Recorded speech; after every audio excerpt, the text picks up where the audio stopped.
lucky to have Neel Desai, Director of Product at Paddle, joining us. He's going to be talking about boosting LTV and how hard you should be trying to do that. Is that right, Neel? That's exactly right. Appreciate it, Gary. I appreciate you being here. I'm going to throw up your presentation. Feel free to jump in. I'll be back for some Q&A in a little bit. Awesome. Let's dive in. So thanks, Gary, for the introduction. Welcome, everyone. My name is Neel Desai. Like Gary said, I work at paddle.com, where I lead some of their product teams, and excited to chat a little bit about lifetime value today. So we have 10 minutes, so we're going to get right into this and hopefully have some time for questions. So first and foremost, not all retention is created equal. And what I mean by that is, over the last decade here at Paddle and at Profitwell, we've studied the financial and SaaS metrics data from over 30,000 different SaaS companies. What we've realized is that actually 40% of all of your retention comes from a subset of tactical levers that you can go implement tomorrow. And so hopefully in this next 10 minutes or so, I can give you some actionable tactics to actually drive LTV and boost retention, while you obviously work on those longer strategic things like finding the right customers and making sure that your product is really good. If you do some of these things, what can you expect? Well, what we've seen in the data is by implementing even just a couple of these strategies, you can have a massive impact on not only LTV, but reducing churn and improving net revenue retention as well. So with that, let's dive right in. First and foremost, let's define retention. What do we actually mean by that? Well, retention ultimately is keeping your paying customers around longer, right? And in SaaS, we measure this by usually two metrics: net revenue retention, as well as user and revenue churn, right? These are good indicators of how healthy my business is and how much I'm retaining from one month to the next.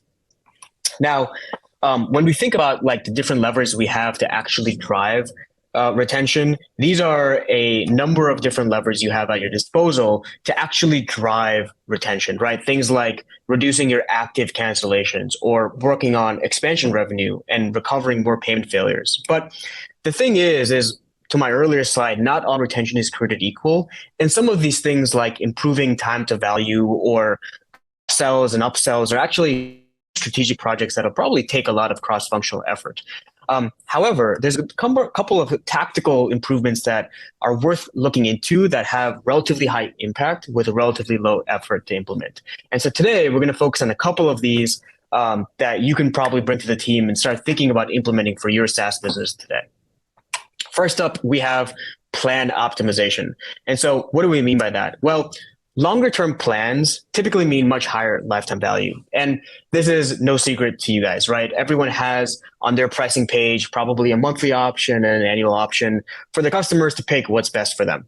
Just to share some data around this, in consumer SaaS, quarterly and annual plans typically see a 2 to 4x higher LTV, whereas in B2B SaaS, the same longer terms typically lead to a 1 to 3x higher LTV. Again, this makes intuitive sense, right? Your power users and customers that like your product opt into a much longer term to get benefit from your product. But the key here is you need to ask beyond the sign-up process. Actually, asking customers during the sales process or when they're signing up is arguably one of the worst times to get them to opt into an annual plan when they haven't even gotten any value from that product yet, right? Typically, we see around the 8 to 12 week mark on an inflection point where if you do the right kind of outreach in the right way, you can see a higher conversion in monthly to annual upgrades around that 8 to 12 week mark. Here's a good example from a company we work with called Whoop. Two main things to call out here: use a plain text email, and specifically when you make the offer, quantify the discount in months free rather than a percentage. Humans have a really hard time understanding discounts as a percentage for a bunch of reasons we don't have time to get into today. But if you use 1 month free or 2 months free to opt into that annual plan, you typically see much higher conversion. And the second thing here is make sure that your customers don't need to pull out the credit card to make this upgrade, since they obviously already have given that to you earlier in the process. For B2B SaaS, 2 months free is the most common discount we see, peaking at around 4 months free for low price products and around 1 month free for high price products. Second, we're moving right along, and I promise we'll have time for questions at the end, but I want to make the most use of this 10 minutes here. So second, we have win back and triaging cancellations.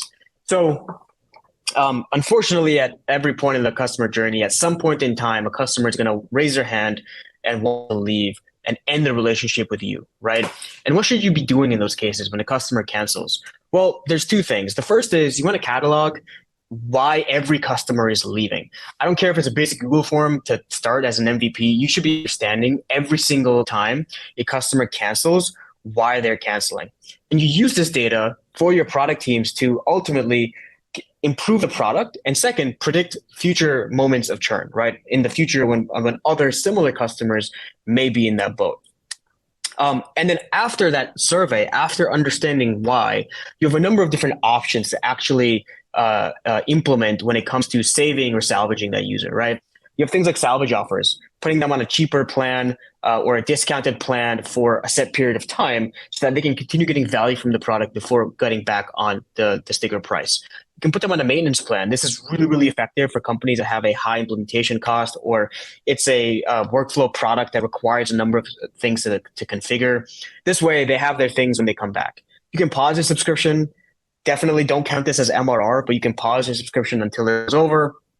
And then obviously you can bump them down to a free tier, or even just play chicken and let them, you can be there when they're ready to come back.